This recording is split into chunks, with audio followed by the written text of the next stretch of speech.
Ahora sí vamos a darle respuesta a esa inquietud, esa interrogante con respecto a la participación del pueblo mexicano con tantas decepciones, ¿no? Esa es clave. Mira, si yo le digo a la gente, cualquiera que llegue y les diga yo voy a resolver las cosas, está mintiendo. Si no hay una rebelión del pueblo, si no se impulsa un proceso de transformación, si la gente no ejerce su poder, no vamos a ningún lado. Mira, yo estuve en la elección pasada en Venezuela de la Asamblea Legislativa. La derecha, no, va a haber fraude, son terribles. Ganaron 2/3 y seguían diciendo que había fraude.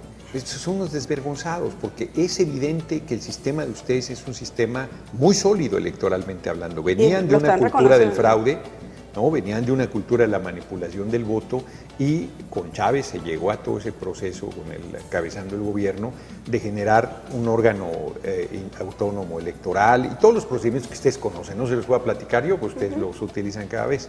En México ni siquiera tenemos la garantía que detrás de cada voto haya un elector y que los votos depositados en las urnas se cuenten escrupulosamente. Y luego se mandan, y como decía mi abuela, 2 de la vela y de la vela 2, y en mi -2, entonces no tuviste votos, y es un desorden, es un robadero del redemonio. Entonces nosotros tenemos que lograr que se respete la elección de la gente, que se respete la decisión, y además empujar al proceso de transformación. Es más, yo estoy convencido que deberíamos obligar a Peña Nieto a renunciar antes de 2018, anticipar las elecciones. Yo sé que este es el discurso de la oposición aquí, pero son condiciones totalmente diferentes, absolutamente diferentes. Y yo estoy planteando... Sobre todo el tema humanitario. Claro, hombre, son unos asesinos ahí, varios de la derecha aquí, fascistas. Ahora con toda esa enumeración que hizo de desaparecidos, hombre, por supuesto yo no la conocía.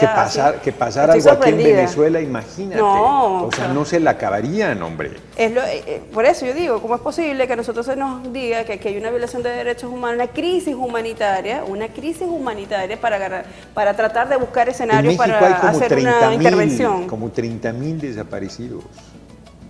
No, es una barbaridad. Hay mujeres que salen y no regresan a su casa más. Salieron a trabajar, salieron a hacer una compra, salieron a la escuela, no regresan. O aparecen asesinadas. Y la preocupación del Estado por dar con esas personas que son una vida. Pues no, porque son responsables de eso. Es un clima de terror que desde el propio gobierno se viene realizando. Lo que estoy diciendo es muy fuerte, o sea, en vínculos con el narco, en toda la descomposición que hay, en atemorizar a la gente, porque la gente está harta. La gente en México no es tonta, hombre, los pueblos no son tontos. 80% de la gente en México reprueba el gobierno de Peña Nieto, está harta. ¿En qué momento se puede solicitar entonces la No hay revocación. ¿No está dentro de su constitución? ¿No? Te voy a decir algo que te va a sorprender. El único país del mundo que tiene revocación del mandato para el presidente de la República es Venezuela. Fíjate lo que te estoy diciendo. El único país del mundo, y el único país del mundo que ha hecho un proceso de revocación es Venezuela. Y dicen que es una dictadura, no tienen vergüenza. Ningún país de Europa tiene revocación del mandato del presidente, ninguno. México no tiene ninguna manera, tenía el juicio político que está totalmente imposible de transitar, porque el Congreso... Que aquí no lo tenemos, el juicio político, y están tratando de hacerlo, que es lo que estoy sugiriendo, una cosa loca también. Porque aquí tiene la revocación, no tiene por qué haber juicio político si hay la revocación popular del pero mandato. Tenemos una derecha que manipula nuestra Constitución, trata de manipular la Constitución a su interés. A su conveniencia, claro. Exacto, hombre. ¿Y cuál sería entonces el mecanismo? Una rebelión de la gente. Nosotros tendríamos que, yo creo una rebelión no violenta. Yo creo que si la gente cruzara de brazos 3, 4 días, 3, 4 días, que pararas todo, no hay gobierno que lo aguante, se cae. O sea, la derecha acá lo intentó, acá han vivido un proceso al revés, porque la derecha lo ha intentado. Hace aproximadamente 2, 3 semanas se convocó un paro nacional en donde un paro que ni siquiera un 10% de la población se paró. Claro, porque no tienen el apoyo popular. Tienen el apoyo de los medios, tienen el apoyo de Estados Unidos, tienen el apoyo del dinero, pero no tienen el respaldo popular. Además que yo creo que el venezolano está consciente y está claro en que hay que trabajar. Claro, y por eso no han podido tirar a Maduro, porque mira, hablamos muy bien del comandante Chávez, que sí era una montaña de ser humano, pero es injusto que no se defienda al presidente Maduro, que no se le reconozcan sus talentos, que no se le reconozca su dedicación, que no se le reconozca el enorme esfuerzo que viene realizando para mantener a salvo la revolución. El gran compromiso que asumió el presidente Maduro al darle continuidad a la revolución con el cambio de paisaje del comandante. Y un presidente que desde que asumió su presidencia ha estado en gobierno y en defensa. Puras duras le En han gobierno tocado. y en defensa. Puras duras. Como, porque- para un ser humano, para una persona como él, todos somos seres humanos, cuando nosotros tenemos alguna situación de tensión que tenemos que resolver, nos cuesta mucho poder generar otro tipo de cosas. El presidente Nicolás lo está haciendo. Bueno, yo quiero decir algo que seguramente poco se comenta, pero a ver, desde la muerte del comandante Chávez, que personalmente para el presidente Maduro debe haber sido durísimo, pues era un hombre al que quería, admiraba y acompañó, y que había sido un dolor muy grande, una pérdida muy fuerte para el pueblo y para Maduro y para la gente que quería y que trabajaba directamente con el comandante en lo personal. Tienes que superar eso ya de entrada, ¿no? Y luego asumir una carga de una responsabilidad muy grande, llenar ese hueco que está muy difícil. Yo iba a decir cabrón, pero aquí se usa arrecho. Acá tiene otro significado.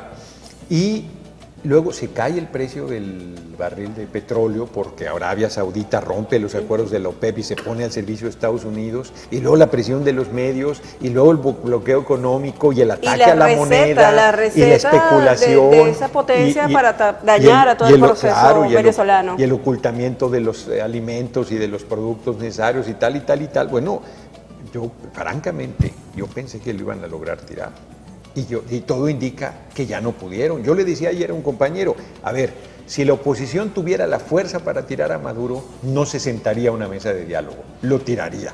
Y no puede sentarse a una mesa de diálogo pidiendo la renuncia al presidente Maduro porque no tiene la fuerza. Dialogar. Pues no tiene la fuerza. Sí, o pero sea, que vamos a, ¿cómo te vas a sentar claro, a una mesa de dialogar eso diciendo no, que te tienes que ir? Eso no está a discusión.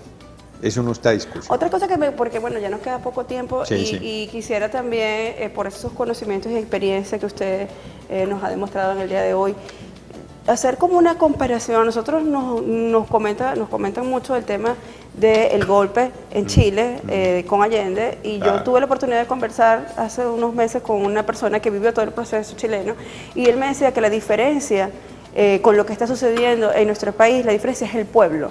Para él como chileno, él decía, bueno, el pueblo chileno en ese momento quizás no estaba preparado, ustedes han resistido. ¿Cuál es su visión? No, yo creo que no solo el pueblo, pues hay una clave, el ejército. El ejército, también la Unión Cívico-Militar, claro, que hay en Venezuela. Claro, el ejército en Venezuela es un ejército patriota, es un ejército rarísimo, con hombres de izquierda.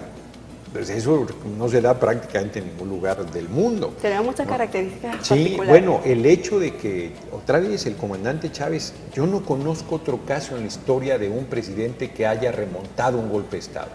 No conozco ninguno, más que el de Venezuela, con Chávez. Eso es impresionante. O sea, ustedes han vivido un proceso verdaderamente extraordinario. Chávez puso a Venezuela, comandante, no lo conocí, en el centro del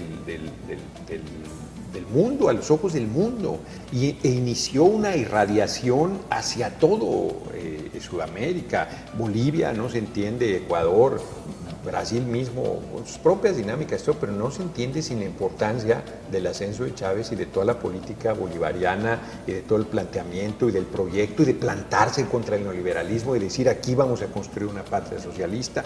Todo eso es un mérito enorme y no lo perdonan, hombre. Hoy se olvida que durante en vida a Chávez lo vituperaron tanto como a Maduro en este momento. Decían que era un matacuás, que era un ignorante, que era una bestia peluda, que era un dictador, que era todas las barbaridades. Hasta que murió le reconocieron sus enormes méritos. Entonces, yo creo que tiene razón de cualquier manera esta persona que me dice chilena, que pues aquí han resistido, hay una fuerza grande, hay un nivel de conciencia, pero también hay desclasamiento, también los medios de la derecha hacen mucho daño. Yo creo que tienen que encontrar un rumbo económico diferente. Yo creo que tienen que encontrarlo, pero a lo mejor ustedes ahorita están en la defensa y si nosotros en México logramos abrir el camino, mostrar una vía diferente económica, a lo mejor nos retomamos la antorcha, les damos un respiro a ustedes, armamos la presión necesaria para empezar a construir ese rumbo diferente y empezamos a voltear hacia la patria grande. Una unión de México, de Venezuela, de Argentina, de Brasil, de Ecuador, de Chile, de Paraguay. El verdadero sueño americano. El verdadero sueño americano.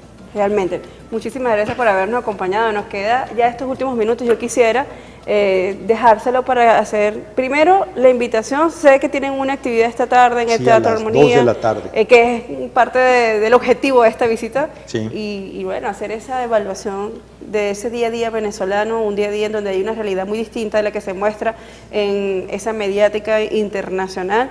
Creo que la mejor forma de poder decir en México y en cualquier parte que tenga la oportunidad de visitar qué es lo que sucede en nuestro país, es vivenciarlo, es montarse en el metro, es caminar, es ver todo lo que tiene que ver con nuestra cultura, esa cultura del venezolano que apuesta siempre a la paz y que es demócrata, un pueblo democrático, un pueblo realmente aferrado a luchar, a trabajar y en condiciones de paz.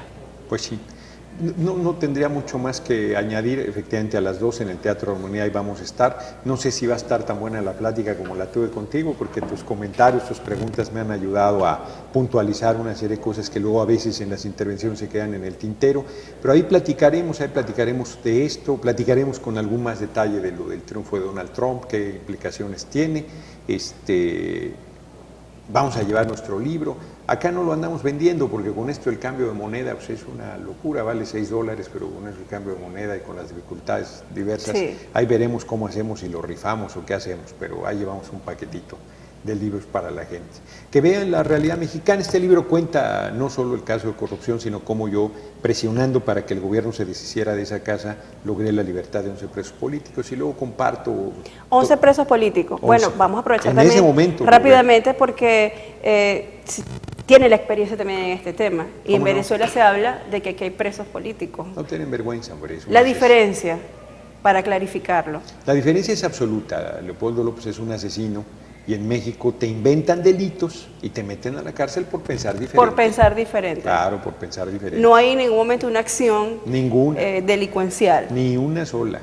Bueno, ahí está esta diferencia y yo creo que hay que insistir en este aspecto. Y también decir que esta oposición venezolana quizás ha tratado de darle otras impresiones al pueblo con respecto al tema de los presos políticos, pero creo que nosotros también como pueblo hemos madurado muchísimo en estos años de revolución y tenemos capacidad para discernir y entender algunas cosas. Así que gracias por acompañarnos y bueno, espero verlo en el 2018, quizás antes, por lo menos en el proceso electoral. Ya me voy a tomar la fotografía porque tengo que decir que tuve la oportunidad de entrevistar a un futuro presidente de la República en ese momento.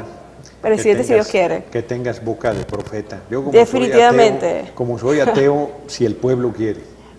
Bueno, yo soy católica, pero también pienso que es una decisión del pueblo. Absolutamente. Y creo que el pensamiento de izquierda, que es el lado del corazón, lo necesita el pueblo mexicano. Así que muchísimas gracias por acompañarnos. Nos vemos en una próxima oportunidad. Chao.